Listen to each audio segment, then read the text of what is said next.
पहले आप उसे देख लें, वरना ये स्टोरी आपको पूरी तरह से समझ में नहीं आएगी।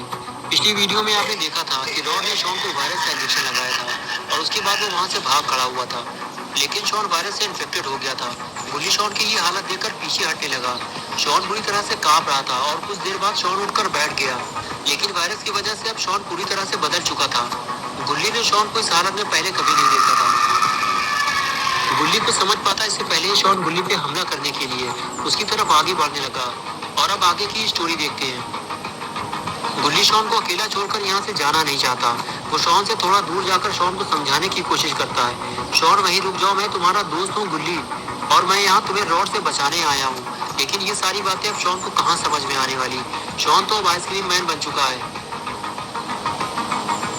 गुल्ली के बार बार समझाने के बाद भी जब शॉन नहीं रुका तो गुल्ली अपनी जान बचाकर वहां से भागने लगा, क्योंकि गुल्ली नहीं जानता कि अगर शॉन ने उसे पकड़ लिया तो न जाने वो उसके साथ क्या करेगा। और शॉन भी अब गुल्ली का पीछा छोड़ने को तैयार नहीं है। गुल्ली भागते हुए वैन तक पहुंचा।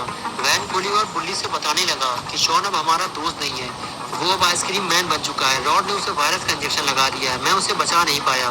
गुल्ली बोला, क्या तुम्हें मैंने मना नहीं किया था कि रॉड के पास मत जाना, वरना वो हम में से किसी न किसी को नुकसान जरूर पहुंचाएगा। अब रॉड और शॉन दोनों मिलकर हमारा कचूमर बनाएंगे और मैं तो यहाँ से निकल भी नहीं सकता। गुल्ली बोला, मैं तुम्हें बाहर निकलने का कोई तरीका खोजता हूँ। लगता है शॉन इधर ही आ रहा है, मैं ताला तोड़ने के लिए कोई पत्थर लेकर आता हूँ। तुम चुपचाप इधर बैठना, वरना शॉन को पता चल जाएगा। ये कहकर गुल्ली वहाँ से चला गया, लेकिन शॉन ने गुल्ली को वैन बंद करते हुए देख लिया है और अब उसे पता है कि वैन के अंदर कोई है। और तभी गुल्ली को वैन हिलती हुई महसूस होती है। गुल्ली को लगता है कि भूकंप आया और अब वैन पलटने वाली है।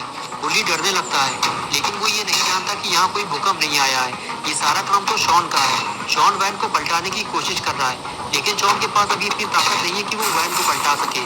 शॉन अब समझ चुका है कि वो वैन को नहीं पलटा सकता, उसे कुछ और करना होगा। इसलिए वो वैन के पीछे जाने लगता है, क्योंकि उसने गुल्ली को वैन के दरवाजे बंद करते हुए देखा था। और फिर वो वैन के दरवाजे खोल देता है और उसे सामने बैठा हुआ गुल्ली दिखाई देता है। गुल्ली शॉन को देखकर पहचान ही नहीं पाता कि ये वही शॉन है।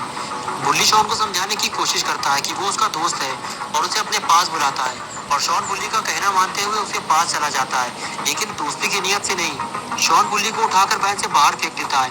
वो उसे पिंजरे से बाहर निकालना चाहता है। गुल्ली वैन से थोड़ी दूर जाकर पत्थर ढूंढ रहा होता है। तभी उसे वैन के पास से कुछ आवाज सुनाई देती है और गुल्ली फौरन वैन की तरफ भागता है। गुल्ली समझ जाता है कि शॉन वैन तक पहुंच गया है, लेकिन कहीं वो गुल्ली को कोई नुकसान न पहुंचाए।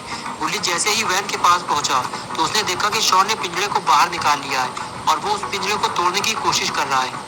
लेकिन गुल्ली शॉन को मारना नहीं चाहता, क्योंकि शॉन गुल्ली और गुल्ली का दोस्त है। लेकिन अगर शॉन को नहीं रोका गया तो वो गुल्ली को नुकसान पहुंचा सकता है। गुल्ली सोचता है क्यों ना ये पत्थर मारकर शॉन का दिमाग ठिकाने लगा दिया जाए, लेकिन गुल्ली फिर यही सोचकर रुक जाता है कि शॉन उसका दोस्त है और गुल्ली थोड़ी देर तक रुक कर ये देखेगा कि शॉन गुल्ली के साथ क्या करता है। इसलिए वो पेड़ के नीचे जाकर छुप कर बैठ जाता है और शॉन को पिंजरा तोड़ते हुए देखता रहता है। लेकिन गुल्ली का ये प्लान फ्लॉप हो जाता है, क्योंकि शॉन उसे देख लेता है। गुल्ली शॉन से कहता है कि मैं तुम्हारा दोस्त हूँ शॉन, और तुम मुझे मारना चाहते हो। अगर तुम चाहो तो हम तीनों मिलकर रॉड को ठिकाने लगा सकते हैं। रॉड ने ही तुमको वायरस का इंजेक्शन लगाया था। शॉन कुछ देर तक तो गुल्ली की बात सुनता रहा, लेकिन फिर वो जैसे ही गुल्ली की तरफ आगे बढ़ने वाला था कि तभी गुल्ली ने पिंजरे से बाहर निकलकर शॉन